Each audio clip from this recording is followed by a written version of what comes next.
Outremernews.fr, le site de l'actualité Outre-mer, 24 heures sur 24 et 7 jours sur 7. Retrouvez la chaîne Outremer News sur YouTube. Hexagone, actualité. Pour le groupe socialiste, écologiste et républicain, je lui adresse notre amitié.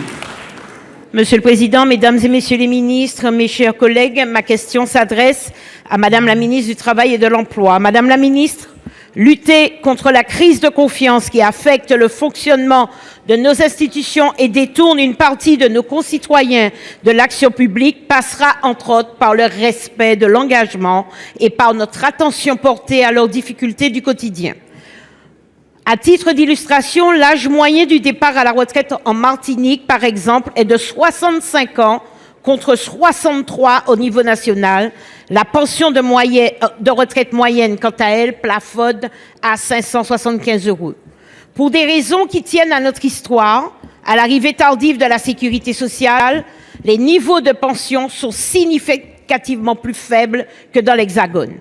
Face à cette réalité, ici même, dans la Haute Assemblée, Olivier Dussopt, alors ministre du Travail, avait pris l'engagement le 10 mars 2023 de saisir le Conseil d'orientation des retraites, le COR, afin de demander la création de groupes de travail et de suivi sur la réforme des retraites dans la dite Outre-mer.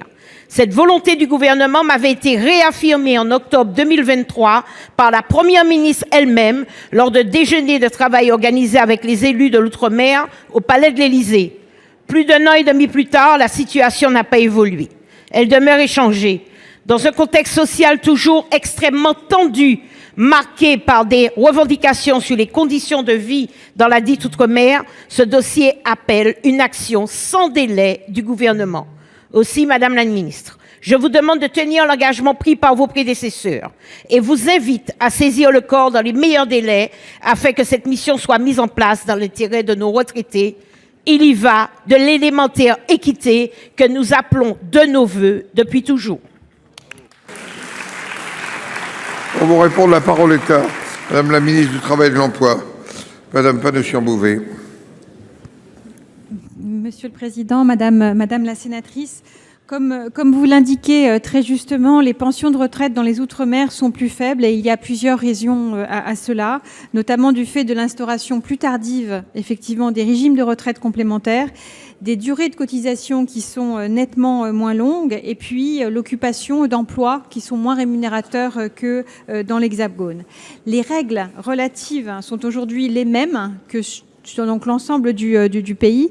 Et le système étant contributif, le niveau des pensions découle principalement des cotisations qui sont versées. Nous mettons aujourd'hui des mécanismes correctifs, tels que celui qui a été mis en place dans la réforme de 2023 par Madame Borne pour rehausser un petit peu les petites pensions. Ça concerne aussi les petites pensions des Outre-mer. Je pourrais vous revenir par écrit ou oralement sur le nombre de pensionnaires concernés venant des Outre-mer qui ont été revalorisés en septembre 2023 et 2024. En ce qui concerne le corps, vous avez raison de le souligner. La loi de financement de la sécurité sociale de l'année dernière prévoit qu'un rapport du corps doit être fait sur les effets de la réforme et nous avons effectivement indiqué au corps que ce rapport doit également comprendre les impacts pour les Outre-mer. Merci Madame la sénatrice.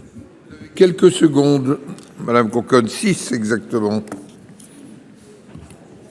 Je pense connaître ce dossier mieux que vous, au vu de vos réponses, Madame la Ministre, et je vous appelle à vous repencher dessus parce que votre réponse n'est pas du tout adapté à ma question ni à la réalité de cette situation dans les pays dits d'outre-mer. Outremernews.fr, le site de l'actualité Outre-mer, 24 heures sur 24 et 7 jours sur 7.